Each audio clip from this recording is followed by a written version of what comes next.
everyone. My name is Amber Reese, and welcome to another episode of the Am Perspective with my co-host. Say your name, Freddie. Fredic Cilbirth. How you guys doing this morning? In today's episode, mental health as well. We're going to be giving you some tips on dealing with mental health issues with my guest Lindsey Norton, everybody. Yes, good morning. Thanks for having me, Amber. Thanks for having me, Freddie.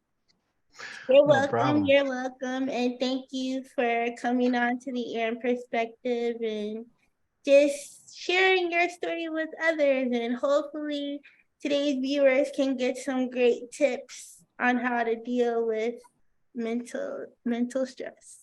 Was there ever a time in your life where you had to seek counseling to get you through something, and how did that help you?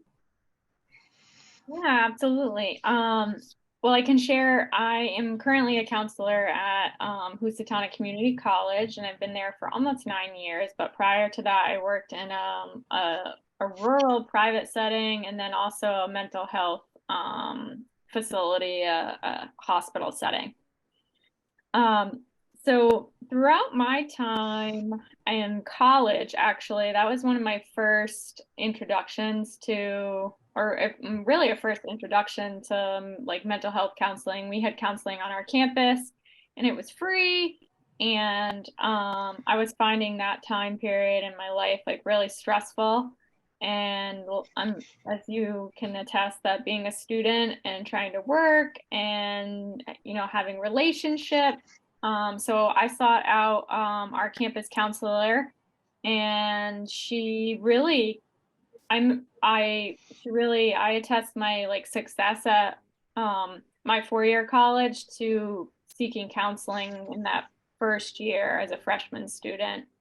And she was helping me really build like a strong foundation to like self-care in the college life, and that was all new to me. So that was incredibly helpful. So you can say that you really learned how to just self-care for yourself during your college days? Yes, yeah, through like the work that we met usually weekly, and she just was helping me like adjust to the new environment, and then also just like how to build a community when you begin in a new school, because that's really important, is like your community and finding your tribe and your connections on campus. So that was a big part of our work together. Well, I can tell you, being in a Housatonic alumni, the staff over there is great. The person before you, she was my go-to counselor. And I still bring her up to this day to my other counselor. I'm like, you want to go to know my whole story? Like, this is the person to go to. So, but it's great that the staff is there and everybody's still there. It's just that when I graduated like almost 10 years ago, everybody I know is now retired. So that's kind of the thing now. Yeah, absolutely. So, we're really committed to, our students, and there's a lot that students carry, and they have life, families, work, and classes, and all the pressures that those bring, and all the responsibilities. So I look at myself as a safe place for students, and then also really an advocate for students when they do have challenging times, perhaps with a faculty or friends, and that I'm like a resource for that student so they can navigate, those challenges. So if someone is suffering from a panic attack, what would be some ways that you would help them? And I know this because I've like suffered them almost how many times every week? Twice, 3 times a week. All the time. If you really want me to be honest, I mean, can we get that? It's all the time. It's all the time. Well, I'm glad you can bring some laughter to it, because that's a big part of it. Oh, definitely. I mean, me and Freddie are we're really like the show Laurel and Hardy, if you will. Well, he definitely, and as myself, we definitely keep each other, on the up and up. Some days are harder than others. Isn't that right, Freddie? But like this week.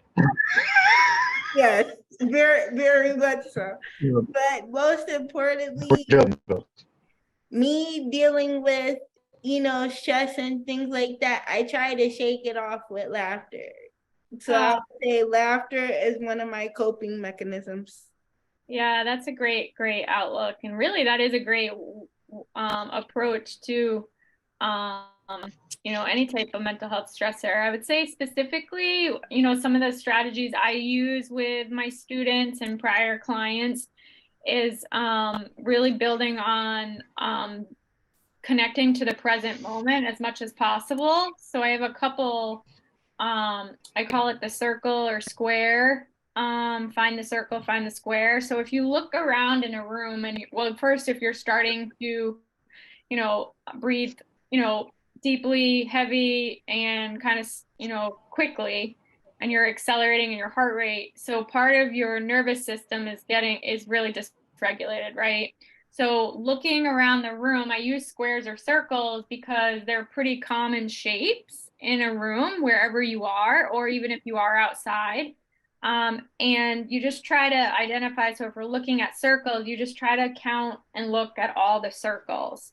So that's like a tangible, very simple direction that can bring someone back to the present moment. Although that's not going to really address like the reason of your stress, it's going to at least bring you back to a calm place where we can then address what you are, why you're feeling stressed or what brought you panic. That's one of them that I like. And students have responded really well to that one because it's free and it's something you can do also kind of incognito too. Not everyone's going to notice like, oh, what you're doing, but you can kind of count the squares or the circles. And the other strategy I use is just trying to access like that deep calming breath that you have accessible in your diaphragm, but your belly, they call it, the belly breath. And so really like following the wave of your breath by holding onto your belly. You're not going to like push out your belly, but you're just going to kind of allow your hands to rest on your stomach. And you're going to feel like the ebb and the flow, almost like a wave. So I have students like visualize a wave, how it comes and it goes and it comes, and you're going to follow that with your breath. And so you're going to use that imagery to bring, again, your nervous system back down, because really that's what's happening is you've gone into fight or flight, right? And so those are two strategies I use. And I just used my belly breath work with a student on Monday, and she wrote me an email yesterday saying like it's been a really, really big help for her. So I like to use strategies that are free and that you have control over. There is a lot more, but those are the two that I use as my go-tos. So yoga is also another way to help relieve stress. I mean, I would know because when I was doing physical therapy, we were doing wheelchair yoga, like before we would do like stretches and stuff. So I know there's like different types of like exercises that can also help alleviate, stress. Even if you were to have a panic attack, there's different poses that you could do to help with breathing, as you guys were mentioning. So there's a lot of different ways to help, relieve stress and get rid of anxiety. I mean, for me personally, one of the things that I like to do is, just pray, daily affirmation, just try to take a few minutes, 5 to 10 minutes, just get some deep breaths in, and, hopefully the day goes good, but there are days where your days are just like, I just wish this day was over with. I can attest to that because I've been through a lot and still going through stuff. So Yeah, no, those are great. Those are great suggestions, Amber. When was the exact moment in your life that you knew you wanted to become a counselor? Yeah, that's a great question. So I had this experience when my grandfather, I was very close with my grandparents, and when my grandfather was dying, he went into a program called hospice, and that allows people to die at home. Or a center if you want, but it's a little bit different than a hospital setting. When my grandfather passed, we had assigned social worker, counselor to us. So most people in hospice get assigned a social worker. And that person was just a little angel. And I just really I looked to her and thought, like, what a really amazing role she plays. So she really helped us as a family navigate his loss. But then all that comes with loss too. There's like, the burial piece and all of the decisions at the end of life that are asked of the family. So she helped us navigate that, and I just thought I want to do that. So I went and I did my work in social work, and then I went on for my master's degree in social work, which allows me to have a clinical once I reach clinical hours and clinical supervision and take an exam, then that's then the next step into the life of a counselor. And so that's really what kind of put me on the path in the helping profession. And that's beautiful. Like I said, I know what it's like to lose a loved one and, watching that whole process because like I said, for me to be young and to have to watch it, I was strong, but when he passed away, like I said, I just knew when my mom told me, like, yeah, he not coming back. It's like, it breaks your heart. So I know that feeling too. I think we all can relate in some form of sense. What that feels like. Yeah, absolutely. Grief like is a journey. It never leaves you. It's just kind of how you navigate it. What are some general stigmas as to why a person may or may not want to seek out help for their own stress? Yeah, that's a great question. And I experienced that actually a lot at Housatonic because, we have, we're a free counseling center and we kind of say like, why don't more students come? And sometimes, it ebbs and flows too. But I would say there's a couple big pillars that come to mind for me if I like put it into categories. Like one stigma I find with my students at Housatonic is it's cultural and it's not a cultural practice, especially with my Latina students, that, there's a phrase in machismo, and it's that I've found that population in the students that I seek that they kind of are very hesitant. They said, well, someone told me to come to counseling, but my family doesn't believe in it. And so I would say like cultural is a big part of it. And then also just that your own kind of self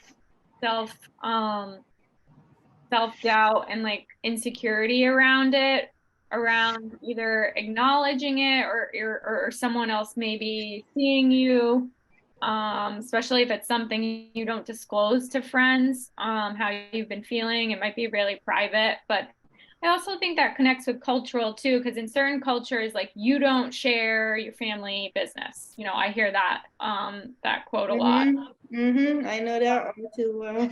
Yeah, like this is our family business. It has nothing to do with anyone else. One of my other students said, you don't air your dirty laundry. So, so those are connecting to the culture in their family or even their heritage or so that's one piece. And I would say, overall, we are moving into a really, I think, healthy place with removing stigma and acknowledging like mental health is just as important as your physical health.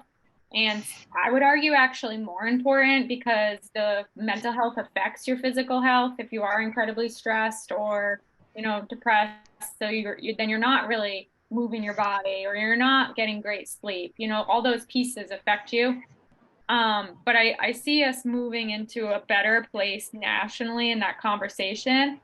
I think COVID really like unearthed a lot of mental health challenges. But I still feel like we have a long way to go in the mental health system. There is a lot of stigma with our population, drug and alcohol use, and I think that continues, and the opioid use. And, there's a stigma there that, people say, well, just quit. Well, it's not that easy. So there's so many other factors that are out. Do you feel that depression and anxiety, etc., is just a mindset or not? Yeah, that was a great question. I mean, some people would argue yes. There's like really different schools of thought. I don't. So I look at it as like holistically, and I look at like many different factors that play into like if we took depression, for example. So first, history of trauma. When you have someone that's experienced a life trauma, they're more than likely to experience depression or anxiety based on that trauma. So, I look at, students, if have you heard of the ACEs? It's a test, not a test, excuse me, it's like a survey. And it's indicators of any type of stress that a child might have experienced in like adolescence. No, I haven't heard of that.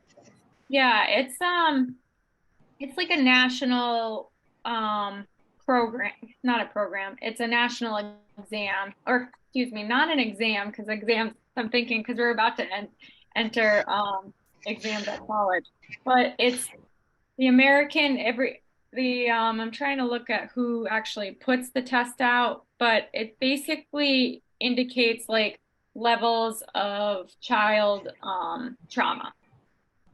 And so they found that students that have experienced, any of those indicators that they're more likely to have, depression or anxiety. But it's a pretty interesting questionnaire. I guess they would call it a questionnaire, but it stands for the Adverse Childhood Experience. They call it ACEs for short.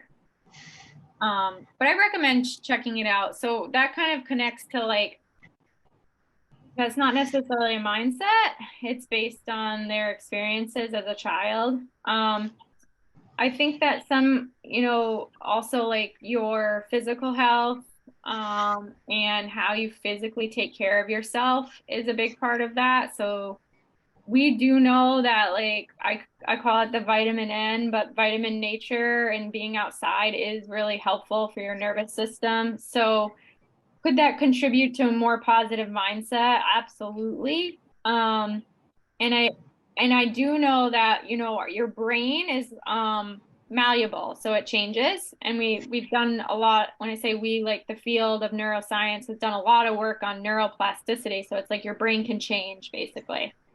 So there is some mind work, you could say, that you could kind of reprogram some of those thoughts. CBT is cognitive behavioral therapy. That's part of that practice too. So I think I can't say it's 100% mindset, but there is some role that it does play as you program those thoughts of anxious thoughts and feeling, that you might want to hurt yourself, and those continue for years. You have to work really hard at finding support that's going to help you reprogram some of those pathways. I call them, like your neural pathways. So I'd say like yes, but no. I mean, it's a collectively, they kind of inform each other. So I don't think that you can say that's just mindset. I think people do say that and they don't understand that, it's an illness just like high blood pressure, So right.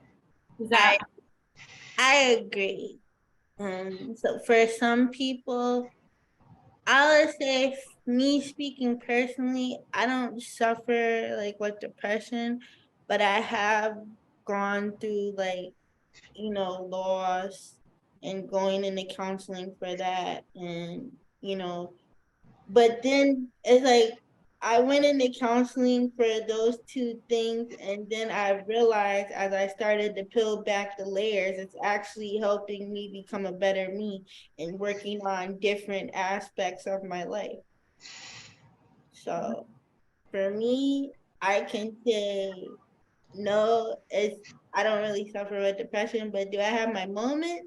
But I know how to get myself out of it and like shake it off and like, look to the brighter side of it. That's great. You sound like you would be an excellent counselor. They don't pay me enough. You don't pay Probably me could do it. enough. That's all I need to say. You probably could do it. I'm on the different. I'm on the different end. I suffer from depression. I know it's trauma in my life. Linda could attest to that. I have panic attacks daily. I suffer from anxiety, depression, PTSD, and really where I've been trying to work at is, okay, what do I want? I know what I want. Okay, so why are you angry? Because you don't have X, Y, and Z to do what you want. Because you're busy helping other people.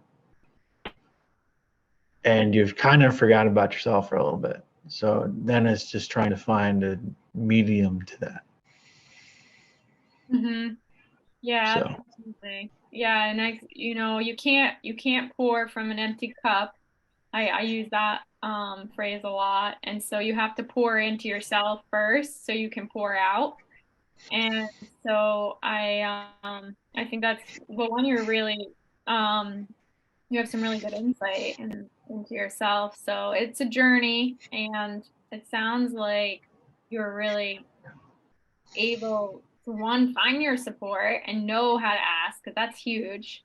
And then two, to recognize like, okay, this isn't really how I want to keep living, but I'm going to like follow this healing journey until I get to the place I want to be.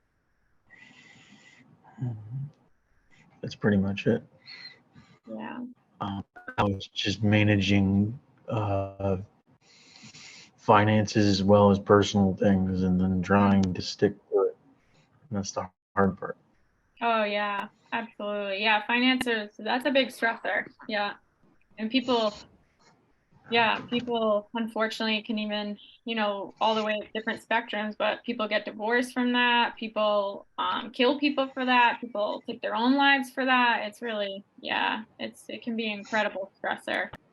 And learning how to budget that's part of your mental health. Like, yeah, yeah. So, do you think having a job or something to do automatically gets rid of people's stress? Why or why not? Well, it depends, Freddie. Do they like their job? Right? Do they like, Yeah, right? We want anybody would ask that, right? to, yeah, so that's important. But, a bigger question too is like how, and this is definitely, I think, contributes to mental health is like identifying and finding your purpose. So whatever that might be for you or for me. And I say like purposes can shift and change in different seasons of your life, but connecting with something that brings is connecting to your values. So like what are your core values? I really like working with students on their values and like identifying those and then trying to connect you with that and then a purpose or kind of like an either a profession or an activity or a club, because then that's where I think you're able to grow. But I do think having something that is your own to do, whether it's like a physical activity or, any type of reading or whatever really like lights your fire though, because everyone's different, you know. Someone might really enjoy a great mountain bike ride, and another person's gonna say, I like sitting watching, you know, the cherry blossoms at the park. So I find that whatever a student can connect with that is their purpose or a value that will help lead them to their purpose. Yeah. We just have time for, sorry, one more question because we have 3 minutes left. Okay. Well, my last question to you would be, if you could go back to the first day you started in the field, what would you tell yourself? That's a really fun question. I love that question. What would I tell myself? There's so many life lessons. I would tell myself one, not to be so serious. And I know that sounds like you might be brushing off like mental health, but when you are working with students or anyone, in my prior work, I was at a psychiatric hospital, right? And most of my clients there were inpatient due to most, you know, attempt to hurt themselves or suicide. So, and that's a really, really hard place to be. But I still, Amber, like you open the show with humor and kind of to bring back some of that joy in a client or student's life. That's what I would remind myself, that like how can I bring back joy, and also in my life too. Um, and I would also tell myself to do more trainings, like do as many trainings as you can if they're free. Now we have this beautiful virtual world and there's a lot of free trainings. I would just say like try to get exposure to as many areas, whatever field it might be for you, but like that way you can make um, you know, decisions on where you want to work or what you might want to learn more at. And I think it's helpful when you can get really like an expertise on a certain area, because then you can be really, really knowledgeable. So that's what I would tell myself. But yeah, I always wanted to be a counselor. That has not changed. So Well, I think for me, I definitely can agree with you saying finding your purpose, like as you're going into school. And that does change, you know, throughout the years.